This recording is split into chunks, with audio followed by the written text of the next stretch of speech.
Selamat siang teman-teman, selamat berjumpa kembali dalam konten Nescafe. Hari ini saya ingin membahas satu topik yang memang lagi ngetren. Bukan saja ngetren dari substansi masalahnya, tetapi ada satu hal yang harus kita koreksi atau yang harus kita bahas mengenai tentang penangkapan tersangka. Kasus ini adalah kasus yang melibatkan nakes. Nah, saya berbicara soal konteksnya perawat, tetapi hampir mirip, bukan hampir semua kasus-kasus yang melibatkan nakes konteksnya sama, yaitu penangkapan.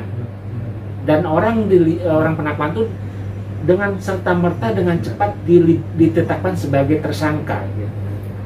Lalu ada pertanyaan ke saya, kenapa sih nggak koordinasi dengan organisasi profesi ketika institusi polisi memberikan satu penangkapan? Saya kira konteks ini pun tidak 100% benar salah, tidak 100% benar. Karena apa? Semua institusi, baik penyidik, baik organisasi, itu punya yang namanya independensi, ya, punya kewenangan. Nah, dalam konteks yang kemarin, kasus perawat yang diduga, ya, kita berbicaranya duga ya. Saya sebagai orang hukum yang mungkin ya masih belajar, tetapi konteks menyatakan bahwa orang itu bersalah dalam konteks belum masuk jurisprudensi atau kekuatan hukum tetap. Kita bicara soal konteks praduga tak bersalah yang patut diduga. Tetapi ternyata teman kita sudah dicabut statusnya menjadi seperti biasa. Nah, tetapi dalam konteks penyidikan masih berlanjut. Nah, dalam konteks kewenangan satu organisasi atau institusi itu sebetulnya kebebasan mereka, ya, karena memang tidak menyalahi prosedur. Ya. Bagaimana ketika teman kita ditetapkan tersangka lalu dibalikan lagi ternyata tidak cukup bukti, ya sudah, itu berterima kasih.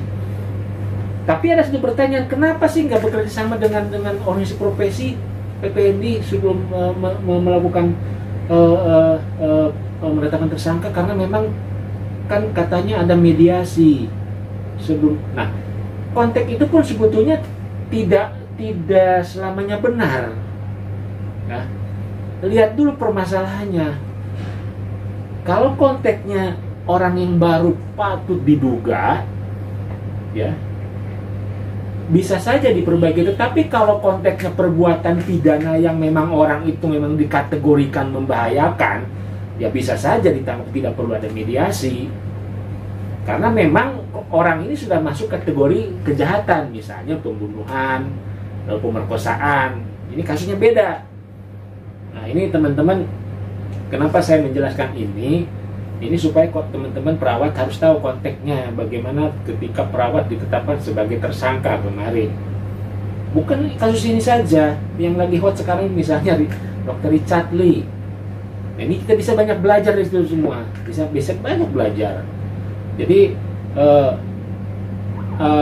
opini ini yang harus kita bangun terus. Opini ini harus kita edukasi kepada teman-teman, terutama perawat. Di balik ini semua sebetulnya ada satu substansi, bagaimana kita belajar dari suatu peristiwa demi peristiwa. Intinya bahwa peristiwa ini kita harus belajar, jangan sampai terulang. Karena secara psikologis, orang yang sudah ditetapkan tersangka, orang sudah diamankan di polisi, itu satu tekanan yang luar biasa, teman-teman. Ya. Jadi teman-teman juga jangan mendogma orang bahwa ini salah, ini enggak, jangan. Ini proses hukum itu seperti itu berjalannya, proses normatif seperti itu berjalannya. Jadi biarlah penyidik polisi yang akan melihat alur proses penangkapannya, bagaimana ketika jadi tersangka. Kita hormati. Satu peristiwa itu tentu ada baik buruknya. Jadi itu teman-teman yang saya sampaikan sharing pada siang hari ini, semoga bermanfaat.